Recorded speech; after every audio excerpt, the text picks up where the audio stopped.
आजमगढ़ और दिल्ली के बीच चलने वाली कैफियत सुपरफास्ट ट्रेन वैसे तो रोज ही आजमगढ़ से दिल्ली और दिल्ली से आजमगढ़ आ जा रही है, लेकिन आजकल इस ट्रेन में सफर करने वालों की संख्या ज्यादा ही बढ़ गई है। कुछ लोग लोकसभा चुनाव में अपने अपने प्रत्याशियों के समर्थन में दिल्ली से आजमगढ़ जा रहे हैं, तो कुछ लोग चुनाव प्रचार करके वापस दिल्ली आ रहे हैं।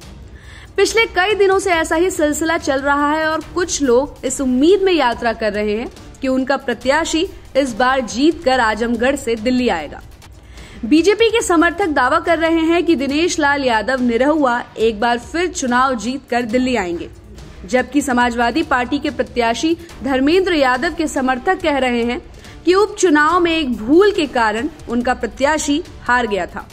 इस चुनाव में वो भूल नहीं होगी और उनका प्रत्याशी बम्पर वोटों से चुनाव जीतेगा। लगभग 19 लाख वोटर वाले लोकसभा क्षेत्र में इस बार कैसा माहौल है और समीकरणों के हिसाब से किसका पलड़ा भारी रहने वाला है, आज हम अपने वीडियो के जरिए यही बताने की कोशिश करेंगे और साथ ही साथ ये भी बताएंगे कि इस बार दिनेश लाल यादव दोबारा सांसद बनने जा रहे हैं या नहीं। बस आप बने रहिए हमारे वीडियो के साथ और देखते रहिए सहारा समय का डिजिटल प्लेटफॉर्म।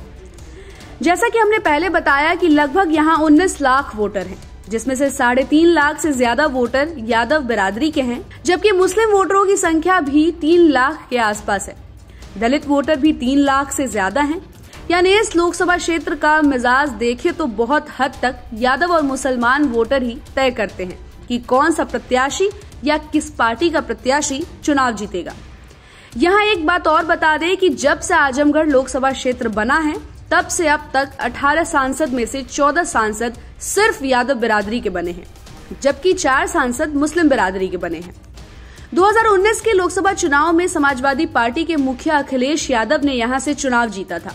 इसके बाद उन्होंने विधानसभा का चुनाव लड़ने के लिए इस्तीफा दे दिया था। 2022 में यहाँ उपचुनाव हुए थे, जिसमें उनके चचेरे भाई धर्मेंद्र यादव को भाजपा के प्रत्याशी दिनेश लाल यादव निरहुआ ने 8000 वोटों के अंतर से हराया था। सपा प्रत्याशी की हार में बहुत बड़ी भूमिका बसपा के प्रत्याशी शाह आलम गुड्डू की थी।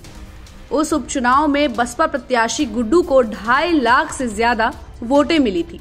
बीजेपी की दिनेश लाल निरहुआ को 3,12,000 वोटें हासिल हुई थी, जबकि धर्मेंद्र यादव को 3 लाख से कुछ ज्यादा वोटें मिली थी। सपा के लिए अच्छी बात यह है कि गुड्डू इस बार सपा में शामिल हो चुके हैं और वर्तमान में एमएलसी हैं। इन आंकड़ों पर गौर करें तो एक बात आसानी से समझ में आ जाएगी कि धर्मेंद्र यादव की हार में गुड्डू का कितना बड़ा हाथ था। बसपा ने अभी तक वहां अपना कोई प्रत्याशी खड़ा नहीं किया है। ऐसे में सपा प्रत्याशी का पलड़ा भारी भी होता हुआ दिखाई दे रहा है और सपा प्रत्याशी के पक्ष में एक बात और जा रही है। वहां के 5 विधानसभा सीटों पर सपा के विधायक ही काबिज हैं। मशहूर कवि, लेखक और गीतकार रहे अख्तर हुसैन रिजवी, जिन्हें लोग कैफी आजमी के नाम से भी जानते हैं, आज उनके पैतृक जिले में उन्हीं का गीत कर चले हम फिदा जानो तन साथियों, अब तुम्हारे हवाले वतन साथियों खूब सुनने को मिल रहा है। इस चुनाव में दिनेश लाल यादव के बड़े भाई और मशहूर बिरह गायक विजय लाल यादव भी सपा का झंडा लहरा रहे हैं, बल्कि हर जगह अपने बिरह की शैली में धर्मेंद्र यादव का प्रचार कर रहे हैं। आंकड़ों पर नजर दौड़ाई जाए तो सपा उम्मीदवार की हार की संभावना यहाँ कम ही दिखाई दे रही है। अगर बसपा किसी मजबूत मुस्लिम व्यक्ति को अपने उम्मीदवार बनाती है, तभी सपा का समीकरण बिगड़ सकता है, वरना अभी तक के जो आंकड़े हैं उसके मुताबिक दिनेश लाल यादव का चुनाव फंसा हुआ ही माना जा सकता है। हालांकि दोनों प्रत्याशियों के बीच सीधी टक्कर है और दोनों ही यादव बिरादरी से बिलोंग करते हैं। ऐसे में यादव वोटरों का विभाजन होना तय माना जा रहा है। दलित वोटर किधर जाएंगे ये भी अभी तक स्पष्ट नहीं हो पाया है, लेकिन चुनाव में जीत का फैक्टर दलित वोटर ही बनने जा रहे हैं। ऐसे में 4 जून को कैफियत सुपरफास्ट ट्रेन जब आजमगढ़ से दिल्ली आएगी, तो ये देखना बड़ा दिलचस्प होगा कि उस ट्रेन में साइकिल वाला झंडा लहरा रहा है या कमल वाला। तो आपकी क्या राय है, कमेंट करके जरूर बताइएगा। और ऐसे ही खबरों के लिए आप देखते रहिए समय डिजिटल। हमारे चैनल को लाइक और सब्सक्राइब करना बिल्कुल भी मत भूलिएगा।